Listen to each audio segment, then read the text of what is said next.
شما را در شهر 10,000 ساله دیاربکر زادگاه فرهنگ و تمدن خوش آمد میگم. Dicle'nin kıyısında 33 medeniyetlerimiz, çalışmalarımız ve en önemlisi heyecanımız var.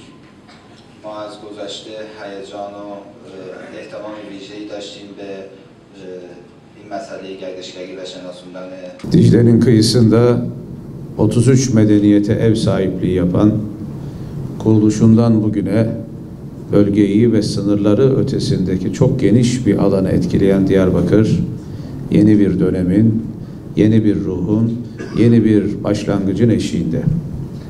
Sahip olduğu zenginlikleri, güzellikleri, tarihi eserleri, birikimleri turizme açarak tüm dünya ile paylaşma arzusunda.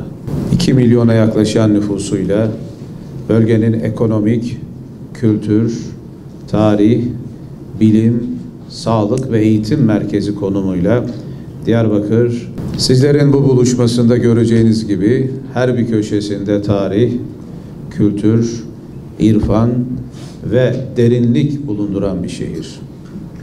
639 yılında İslam'la şereflenen ve o günden bugüne İslam uygarlığının ve medeniyetinin bütün eserlerini bugün barındıran bir İslam, Kur'an, ezan şehri. Ve o günden bugüne her türlü medeniyet geçmişinde, her düzeyde insan ilişkilerinde gezilmesi, görülmesi, yaşanılması gereken bir şehir. İnancımızın, İslam dininin dünya üzerindeki en eski, en güzel ibadethaneleri, sevgili Peygamberimizin sahabe-i kiramı, Hazreti Ali radıyallahu anh'ın kardeşi Ukayl bin Talib'in makamı, mekanı var.